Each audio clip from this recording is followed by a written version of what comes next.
sintonia, troca de experiências e um bate-papo descontraído sobre o espiritismo na sua manhã. Deusa Nogueira explica a mediunidade no nosso dia a dia. Começa agora, na sua Rádio Rio de Janeiro, o programa Conversando sobre Mediunidade. Amigos ouvintes da Rádio Rio de Janeiro, meu nome é Deusa Nogueira. Estamos nós conversando sobre a mediunidade. E o Natal passou, mas Jesus não passou. Então, durante todo esse mês de dezembro, nós estaremos estudando aqui pelas ondas queridas da Rádio Rio de Janeiro a obra Mediunidade com Jesus, do Espírito Carlos, através do médium Roberto Lúcio de Souza, e editado pela editora espírita cristã Fonte Viva. E hoje, então, vamos para o capítulo 14, intitulado Identificação. E o nosso irmão Carlos vai tecer comentários acerca de uma indagação de Pôncio Pilatos ao Mestre Jesus. És tu o rei de judeus? Essa indagação está anotado em Mateus, no Evangelho de Mateus, capítulo 27, versículo 11. E o nosso irmão Carlos fala assim: existe uma grande preocupação entre os militantes das lides mediúnicas quanto à identificação dos espíritos comunicantes. Acreditam que a designação dos seus nomes e o conhecimento de suas biografias possam ser auxiliares quanto à avaliação de suas posturas e quanto à aceitação ou não dos mesmos no ambiente de intercâmbio. Somos daqueles que comungam com a lição do Cristo e com os ensinamentos de Kardec, de que é pelos frutos que identificamos a árvore. E aqui ele vem numa questão muito séria, né? Porque muitas vezes a gente quer saber qual o espírito. E nesse afã de saber qual é o espírito que falou, que muitas vezes é muito mais uma curiosidade do que um interesse de estudo, a gente acaba se descuidando do conteúdo. Uma certa amiga chegou e falou certa vez, citando um determinado espírito. E a pessoa falou assim: olha, o espírito tal falou que eu não preciso, e aí não preciso estudar tanto. E aí a gente indagou, a gente pensou, respeitou, né? Mas observa só, nós conhecemos o espírito citado e nós sabemos que ele não falaria isto. Aliás, nenhum bom espírito vai nos tirar, né, o foco do estudo e do trabalho, gente. O espírito só vai falar para a gente deixar de trabalhar se a gente estiver numa grande debilidade física, né, ou uma debilidade mental, né, que vai fazer confusão. Mas a gente vê que muitas vezes até dentro da debilidade física nós somos aconselhados a fazer uma leitura, a meditarmos sobre determinados trechos. Por quê, gente? Porque esse é o meio da gente evoluir, da gente crescer, da gente entender a vida.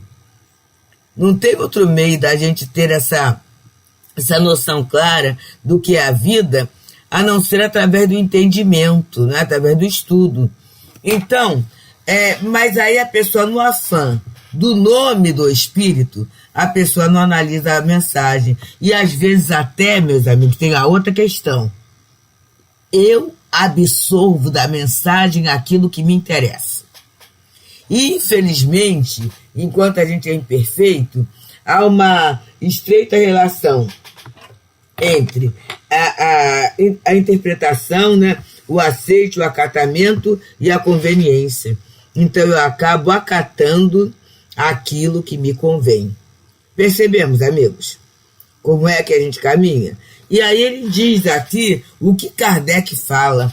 Quando Kardec fala da identificação, da maneira de distinguir os bons e os maus espíritos, está lá no Livro dos Médiuns, né? É uma lição bem interessante para a nossa meditação. É exatamente no Livro dos Médiuns, na segunda parte do capítulo 24, que ele intitulou Identidade dos Espíritos. É muito interessante, meus queridos, a gente dá uma lidinha, Porque ele começa falando provas possíveis de identidade. Então ele vai trazendo a possibilidade e não a afirmação. E quando se fala em possibilidade, né, a consecução, a concretização de toda possibilidade vai exigir um esforço, vai exigir um raciocínio, né, vai exigir uma sensibilidade, não é de qualquer maneira. Então ele vai trazendo provas possíveis de identidade, distinção entre os bons e maus espíritos, questões sobre a natureza e identidade dos espíritos. E ali ele fala exatamente o que o irmão Carlos fala, que é a questão do fruto. Qual o resultado? E aí alguém pode falar assim, mas é um resultado muito bom um espírito falar que eu posso parar de trabalhar, isso e aquilo. Mas vamos pensar nas consequências. Qual é a consequência da criatura que paralisa sem um motivo justo? Porque a gente pode falar assim, eu não tenho tempo de ler. Eu não tenho tempo de ler, minha vida é muito atribulada, tudo isso, né? Ou não tenho concentração para ler. Mas quantas horas se fica diante de uma televisão ou de uma tela de um smartphone, de um computador? E está se fazendo uma leitura. Muitas vezes leitura de imagem, mas é leitura. Percebemos, amigos, como é que a gente tem que ficar assim, muito atento com essa nossa movimentação na vida? Então, vamos ver as consequências disso. Cada vez que eu opto por algo que pode ser conveniente, mas não é bom, como é que fica a minha cabeça? Como é que eu fico depois? E ainda tem mais, o trabalho que dá para eu sair daquele estado. Então, ele vai dizendo a identificação, vamos ver os frutos, mas a consequência daquela escolha. E aí ele continua. Perguntamos para que serve o conhecimento de nomes e títulos dos que se acercam de nós, se não aproveitamos com competência aquilo que eles nos trazem. E aqui ele vai falando da competência para o aproveitamento. A gente tem muitas páginas.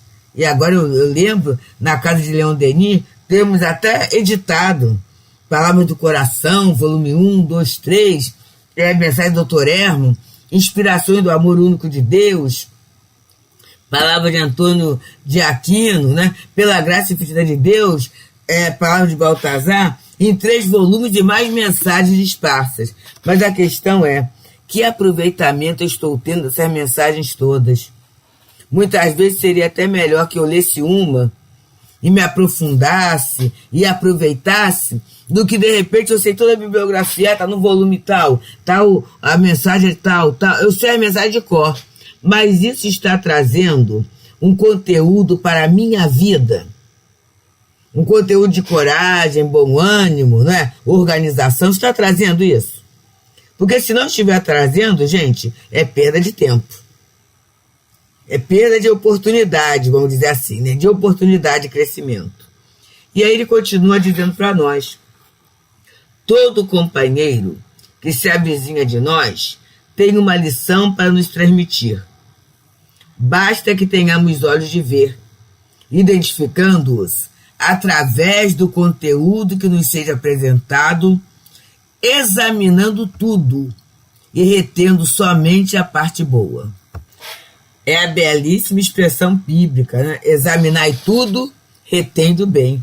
É maravilhoso. Então eu vou reter o quê? O que for bom e útil para o meu progresso, né? Para a minha elevação.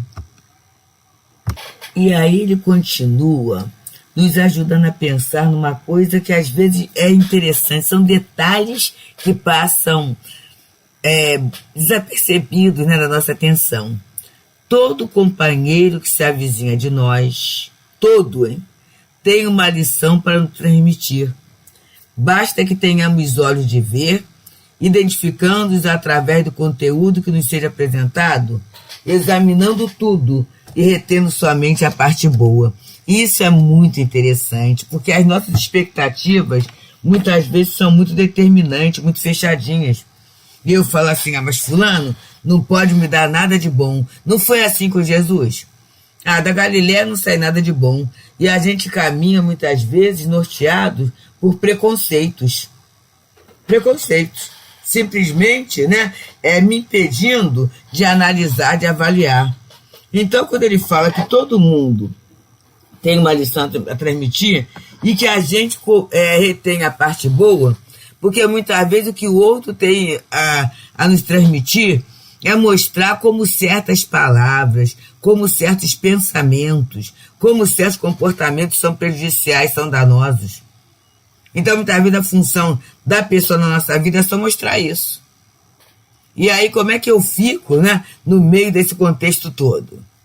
É para a gente parar, para a gente meditar, né, e para a gente aproveitar a oportunidade do aprendizado, porque senão a gente se perde. A gente entra no campo da crítica, a gente entra no campo da ironia e a gente não ganha nada com isso, não aprende. E, pelo contrário, fortalecendo em nós a pior parte, né? Porque, com certeza, o deboche, né? O desrespeito, o preconceito, não é algo bom. Se fosse algo bom, Jesus teria praticado e teria ensinado. Mas ele falou: os meus discípulos serão reconhecidos por muitos se amarem. Então é diferente a questão. E aí, ele fala aqui, ó, a lição evangélica, né, é de suma importância para exemplificar o que trazemos nesta página. Naquele momento, Pilatos buscava identificar aquele homem que estava à sua frente. Procurava nele um título, não com o objetivo de reverenciá-lo, mas de forma a ter elementos para a sua condenação. E quantas vezes, meus amigos, a gente valoriza muito o título acadêmico, a aparência. E aí ele diz, o que deveria ser motivo de dignificação seria um móvel para a sentença. Quantas vezes a gente condena, mesmo não tendo, vamos dizer assim, autoridade legal para isso, né? E se pensarmos bem, nem autoridade moral nós temos. Mas nós falamos, nós achamos, nós sentenciamos, nós divulgamos situações que não são as mais favoráveis. Eu estou lembrando agora do livro Há 2000 Anos, em que a gente tem uma frase assim excelente de Simeão, que é o tio de Ana, no momento que ele esconde Ana e Lívia, porque sabe da brutalidade do suplício Tarquínio que está acontecendo. E quando alguém pergunta, onde estão essas duas mulheres? E ele fala assim, sei que devo ignorar tudo que possa afetar a tranquilidade do meu próximo. Gente, ele é crucificado, ele é morto, né? Tem aquela situação toda, mas ele se mantém fiel, ele se mantém numa legitimidade. E esse pode ser o nosso esforço, né? Apesar do burburinho à nossa volta, estarmos bem. E assim, amigos, estamos aqui, pelas ondas fraternas da Rádio Rio de Janeiro, no programa Conversando sobre a Mediunidade. Nesse mês de dezembro, em comemoração ao Natal de Jesus, né? Esse mês bem especial, estamos estudando o livro Mediunidade com Jesus, do Espírito Carlos, através do médium Roberto Lúcio de Souza, editado pela editora espírita cristã Fonte Viva. Estamos agora no capítulo 14, intitulado Identificação, em que ele, com muita propriedade, está analisando uma fala de Pilatos, anotada em Mateus, capítulo 27, versículo 11, que diz assim, és tu o rei dos judeus? A página tem o título Identificação. E o Espírito Carlos, então, continua dizendo que, além de Pilatos querer identificar nele um título, não um título nele Jesus, né? Um título, não para glorificá-lo, mas para condená-lo, ele tentava, né, além disso, tentava impor-lhe uma honorificação que ele mesmo não impusera às criaturas. Aqueles homens, entretanto, buscavam levá-lo à crucificação, baseados em um título, com o qual ele não se designara, esquecendo das verdadeiras expressões ou nomeações que ele havia assumido. Então, a questão de rei, Jesus jamais se falou que era rei. Mas quando a gente quer incriminar alguém, né, quando a gente quer descobrir uma dificuldade em alguém, a gente faz assim, né? A gente vai envolvendo, a gente vai perturbando, a gente vai deturpando e vai divulgando, né? Vai criando uma aura de antipatia em relação àquela pessoa. ainda há pouco numa mensagem sobre um companheiro querido que está doente, alguém falou, né? Vamos orar por ele. Aí a pessoa continuou falando, vamos orar uns pelos outros, porque todos nós estamos precisando muito de oração. Olha que coisa boa. E aí eu parei e pensei, né? Porque todos nós vivemos, às vezes, em alguma situação, um momento difícil, um momento desafiador, pessoal, às vezes, outras vezes institucional, outras vezes alguém está do nosso lado, e olha o cultivo da oração. Como é que vai ser bom? E ele continua dizendo assim, ó, Jesus identificou-se como o pão da vida. Entretanto, aquelas criaturas negaram-se a absorver o seu alimento sublime. Porque já percebemos, meus amigos, que pão é um alimento, mas é um alimento simples. Eu até lembrava de uma página de Emmanuel no Palavras de Vida Eterna, em que ele analisa essa questão do pão, né, que seria o alimento por excelência, o alimento simples, ainda mais naquele povo, porque Jesus vivia com muita dificuldade, muita simplicidade. Mas acontece que o pão puro a gente não quer.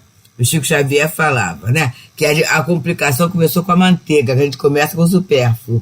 E aí Emmanuel veio falando, que a gente, quando acrescenta uma vianda, aí já não é mais pão, é sanduíche, e ele vem trazendo essa situação do que é essencial. Então, na verdade, Jesus é o mestre essencial, mas a gente às vezes não se contenta com ele, meus amigos.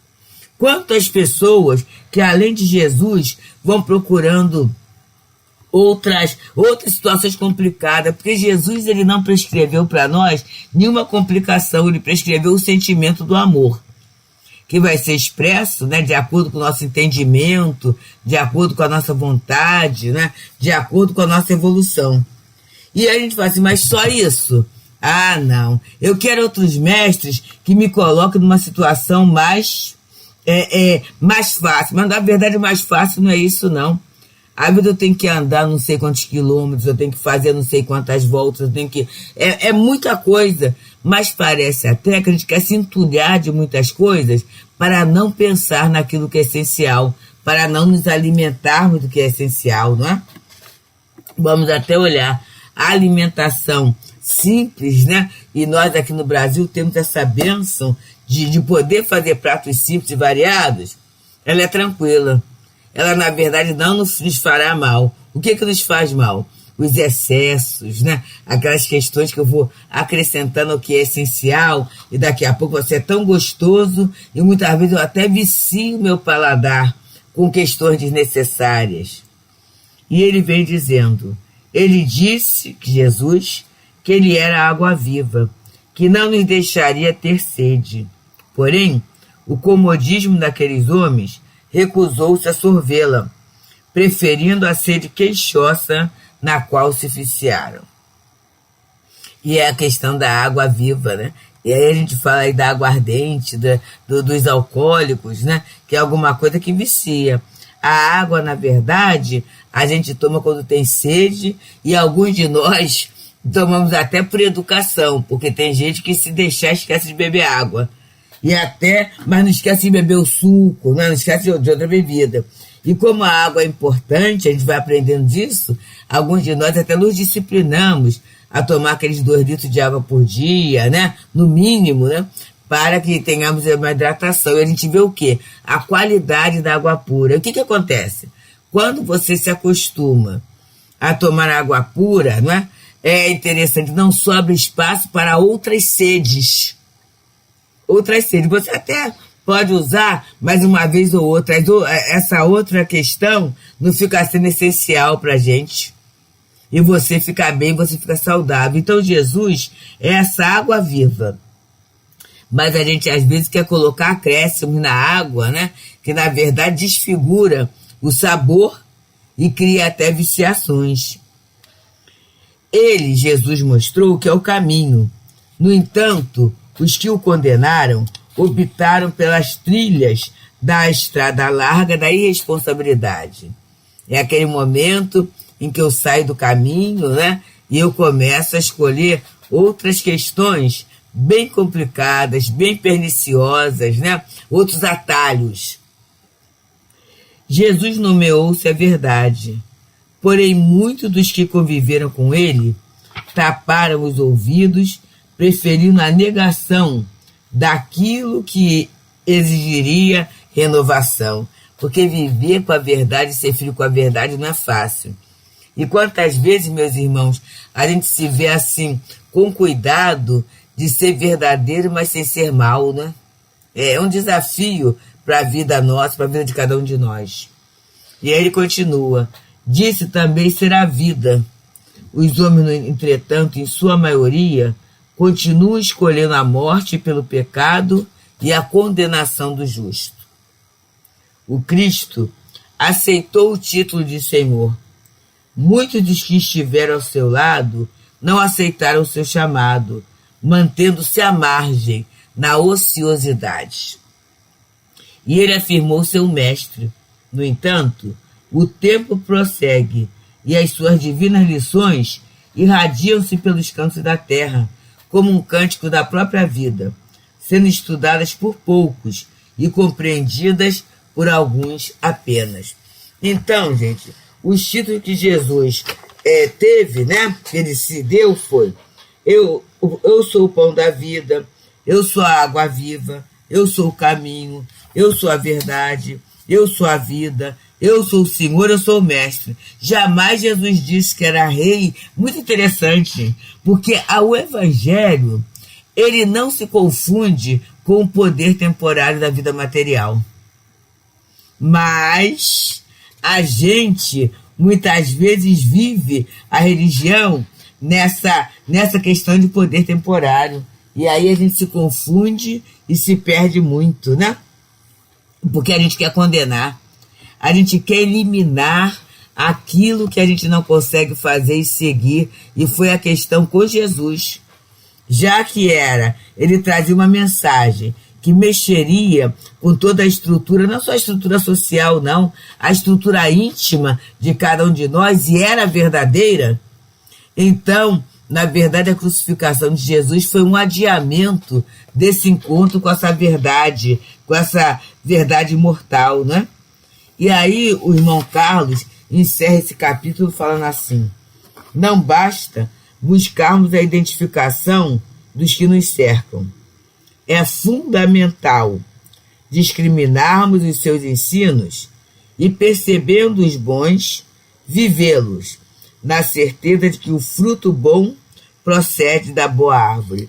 Então, não adianta a gente falar mestre, Senhor, tudo isso, se essas palavras de Jesus não fazem sentido no dia a dia da nossa vida, né? Se essa palavra de Jesus, se esse tempo de Natal, em que tivemos tantos movimentos bonitos, né? Tantos cânticos lindos, tantos filmes, tantas dramatizações, tantas histórias, tudo isso é muito bom, mas há de fazer sentido para que a gente se prepare para a vida renovada, que é a proposta de Jesus, para esse entendimento da lei de Deus, que é a proposta de Jesus, né?